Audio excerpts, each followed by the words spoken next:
नमस्कार साथियों। तो आज है 24 सितंबर 2025। दोस्तों, आज एफएमसी सेक्टर के अलावा मोस्टली बड़े सेक्टर में आज गिरावट हमें देखने को मिला। चाहे बैंक निफ्टी की बात करें, 0.70% नीचे क्लोजिंग दिया। आईटी सेक्टर की बात करें, back to back 3 trading days इसमें करेक्शन चल रहा है, आज भी लगभग 0.72% नीचे आके क्लोजिंग दिया। फार्मास्यूटिकल सेक्टर ये भी आधा परसेंट नीचे क्लोजिंग दिया। निफ्टी फाइनेंशियल सर्विस सेक्टर, जिसका वेटेज सबसे ज्यादा है निफ्टी 50 में, 37% को वेटेज है, ये भी आज 0.64% नीचे क्लोजिंग दिया। एफएमसी सेक्टर बड़े सेक्टर में इकलौती सेक्टर है जो आज पॉजिटिव में क्लोजिंग दे पाया, वो भी बहुत ऊपर नहीं, 0.18% पॉजिटिव में। बाकी बात करें, आप देखिए image sector, service sector, energy sector, reality sector तो आज पूरा धोखे साफ हो गया, 2.5% गिरावट हुआ। पीएसयू बैंक फिर भी मैं कहूंगा as compared to private bank फिर भी बेटर था, मतलब गिरावट तो हुआ बट उतना ज्यादा नहीं जितना प्राइवेट बैंक्स में हुआ। अच्छा, पीएससी सेक्टर आज फर्स्ट हाफ ठीक ठाक चल रहा था बट सेकंड हाफ में एकदम से ड्रॉप हो गया। उसके बाद कंजप्शन सेक्टर, ऑटो सेक्टर फिर से आज गिरा 1.15% नीचे। या मेटल सेक्टर की बात करें, मीडिया सेक्टर की बात करें, अच्छा CPSC sector at the end फिर भी पॉजिटिव में क्लोजिंग दिया, और जिसके परिणाम आज मार्केट में कुछ इस तरह देखने को मिला। Nifty 50 at the end closing दिया 25,000 के जस्ट ऊपर, कैसे भी करके होल्ड करते हुए 25,056 पॉइंट पे लगभग 0.45% गिरावट के साथ। साथियों, कल रात की 10:30 की वीडियो में कुछ क्रूशियल रेजिस्टेंस, कुछ क्रूशियल सपोर्ट लेवल आपके साथ में चर्चाएं किए थे।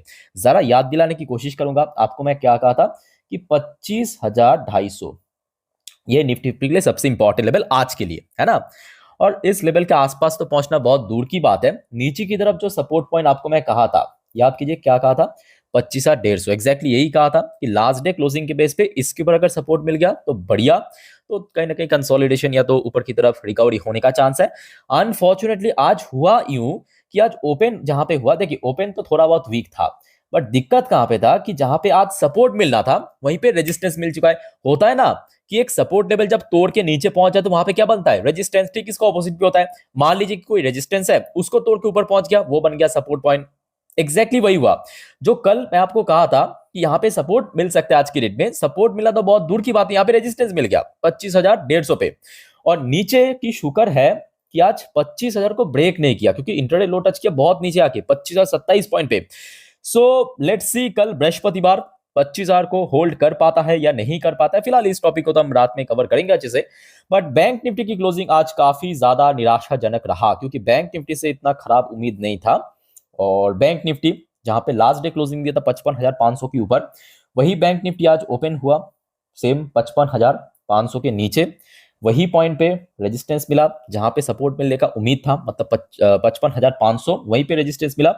और इंट्राडे लो टच किया 55,000 के जस्ट ऊपर। तो मतलब बैंक निफ्टी आज कैसे भी करके 55,000 को होल्ड जरूर किया बट क्लोजिंग दिया काफी नीचे। अब आप भले बात ही समझ पाते हो कि bank Nifty, financial service sector, इसकी वेटेज इतना ज्यादा है कि निफ्टी को सीधा सीधा नीचे खींच सकता है, और आज वही हुआ। ऊपर से आईटी का भी सपोर्ट मिल गया। अच्छा चलिए अब आगे बढ़ते हैं नेक्स्ट टॉपिक पे कि क्यों आज मार्केट में करेक्शन हुआ। पहले चलिए डिस्कशन करते हैं। कुछ रूल्स एंड रेगुलेशन में बदलाव होने जा रहा है फिर से एक और बार, उस बारे में भी चर्चा करेंगे। तो देखिए यहाँ पे मनी कंट्रोल की वेबसाइट में सबसे पहला एंड प्राइमरी रीजन जिस पॉइंट को मेंशन किया है, caution due to US visa concern. तो जी हाँ, ये एकदम वैलिड पॉइंट है, और इसी वजह से आज back to back 3 trading days ITs में करेक्शन चल रहा है। इस बारे में दोस्तों नेक्स्ट टॉपिक में हम चर्चा करेंगे, मतलब जो नेक्स्ट पॉइंट पे, तो इसको हम थोड़ा साइड में करके दूसरा पॉइंट पे चलते हैं। ये बात भी सही है कि लास्ट डे आपके साथ में शेयर किया था, एफएस द्वारा फिर से सेल ऑफ शुरू हो चुका है। फिर से बोलना गलत होगा बिकॉज लास्ट वीक में जितना बाई करना था कर लिया था, बट इस हफ्तों में मंडे की बात करें या ट्यूसडे की बात करें, back to back sell off हुआ। मंडे के दिन भी लगभग 2,000 करोड़ से ज्यादा, ट्यूसडे के दिन 3,500 करोड़ के ऊपर सेल किया। और जैसे कि आपको मैं इसके पहले भी कहा था कि देखिए एफआईएस की इनफ्लो आना चाहिए, जब तक ना एफआईएस की इनफ्लो हो मार्केट में तब तक कोई सस्टेनेबल रिकवरी होने का चांस बहुत कम है, ना के बराबर। ठीक है, हाँ थोड़ा बहुत ऊपर बढ़ जाएगा, फिर से गिरावट होगा, उसको हम रिकवरी कह नहीं सकते, बट सस्टेनेबल रिकवरी चाहिए तो एफआईएस की इनफ्लो होना चाहिए, आवश्यक है। अच्छा ग्लोबल ये बात भी सही है कि आज सुबह ना केवल इंडियन मार्केट बल्कि बहुत सारे जो टॉप इकोनॉमी है एशिया में, साउथ कोरिया, जापान, उसकी मार्केट भी काफी वीक था। अच्छा क्रूड ऑयल के अंदर कल रात में हमने देखा था बढ़ गया था, ये आप ऑलरेडी अपडेट में आपको दे चुका हूँ। इंडियन रुपए की कल जो वैल्यूएशन है बहुत यहाँ पे नीचे आ चुका है, ये तो आपको मैं कल भी अपडेट दे दिया था। उसके साथ साथ साथियों कल रात में एक और इंसिडेंट हुआ। यूएस की सेंट्रल बैंक फेडरल रिजर्व की जो चेयरमैन पॉयल साहब एक प्रेस में आके कहा कि देखिए रेट कट तो कर दूंगा बट रिस्क बहुत है। एक बार मैं आपको पॉइंट करके दिखाता हूँ, ये देखिए highlight the both from the inflation and labour market, जो ऑलरेडी हमने देखा कि पिछले कुछ महीनों पे ही यूएस की जॉब डेटा खराब हो रहा है, अनएम्प्लॉयमेंट रेट बढ़ रहा है, इन्फ्लेशन और खराब हो रहा है।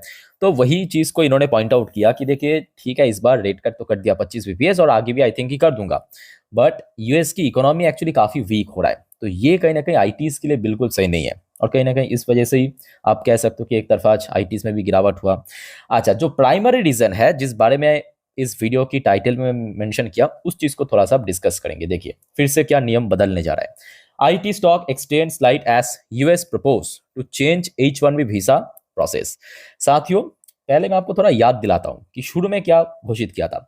सबसे पहले तो यूएस ने कहा था H1B वीजा प्रत्येक एम्प्लॉय को $1 लाख प्रति ईयर, यही कहा था, देना पड़ेगा हर एक कंपनी को अपने एम्प्लॉय के पीछे।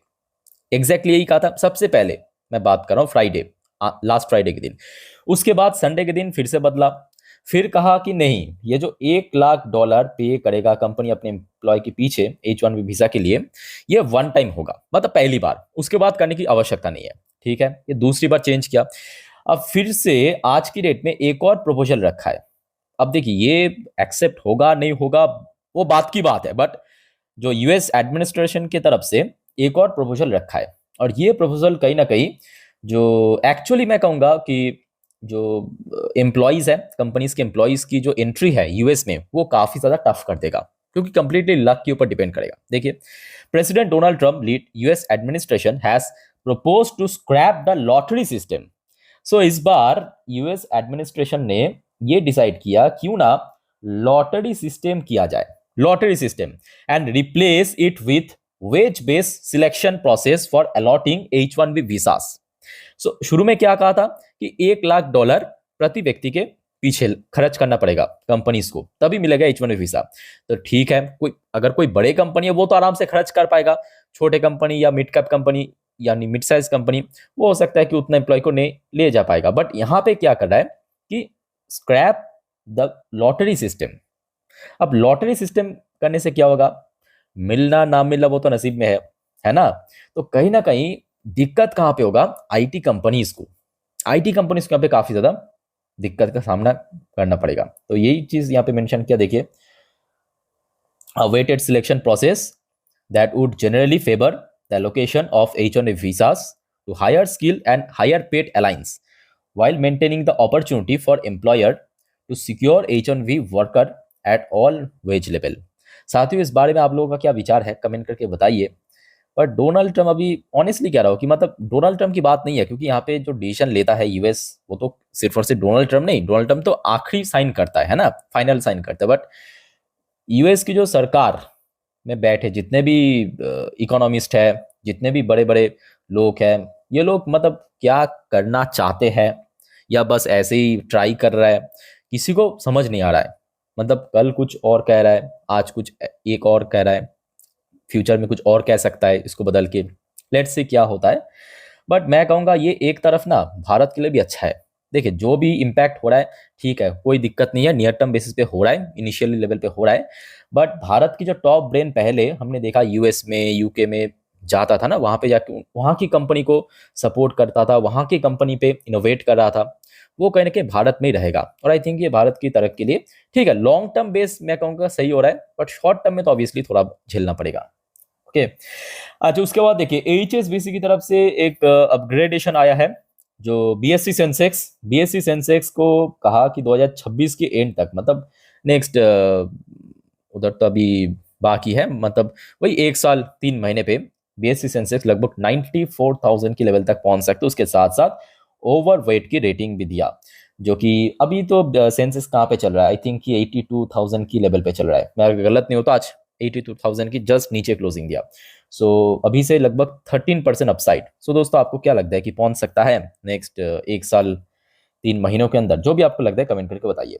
अच्छा, रशिया की तरफ से एक और स्टेटमेंट आया है, देखिए, Kremlin hit back at White House, businessman Trump forcing the world to buy American oil at a higher price. मैं कहूंगा एकदम ये जो स्टेटमेंट दिया है 100 नहीं 1000% सच है। 1000% सच क्यों है?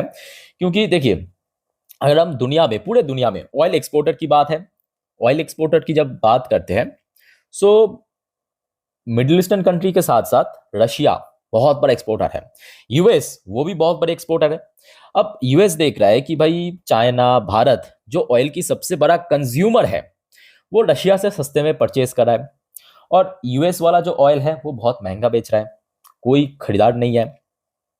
तो रशिया का कहना यही है कि देखिए, जो बिजनेसमैन ट्रम्प, क्योंकि अल्टीमेटली अभी हो सकता है कि ट्रम्प वहां की प्रेसिडेंट है, बट अल्टीमेटली इनका ये बिजनेसमैन ही है, इनकी खुद की कंपनियां, खुद की ग्रुप है, ट्रम्प बहुत बड़े ग्रुप है वहां पे यूएस में।